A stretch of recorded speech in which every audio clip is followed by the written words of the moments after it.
The Misfits are the greatest horror punk band to ever crawl out of the Jersey swamps, a gang of ghoulish miscreants who stitched together the raw aggression of punk rock with the campy, blood-soaked excess of a Saturday night monster marathon.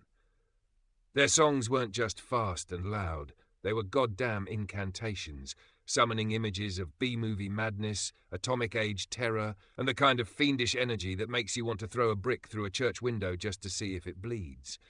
They didn't just embrace horror, they were horror, a snarling, sneering, leather-clad, corpse-painted force of nature.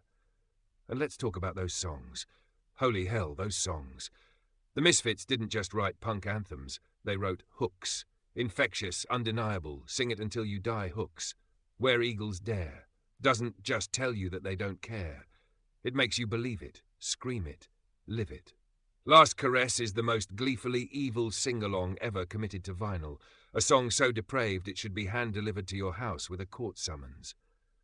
Hybrid Moments is somehow beautiful in its chaos, like a graveyard waltz for the doomed.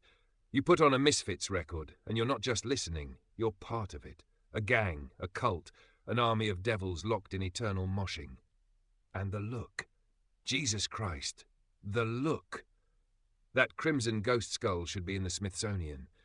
Those devilocks made them look like reanimated greasers who were kicked out of hell for smoking in the boys' room.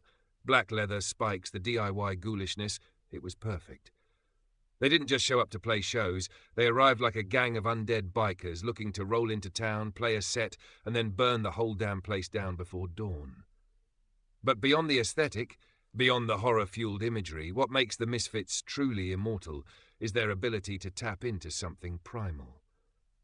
Punk rock is, at its best, about stripping music down to its rawest, most urgent core, and no one did that with more gory, feral glee than the Misfits.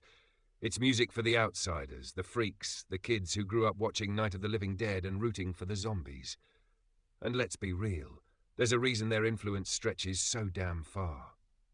You don't get Metallica, you don't get AFI, you don't get an entire generation of bands slathering themselves in black eyeliner and trying to sound like they were raised in a mausoleum without the Misfits.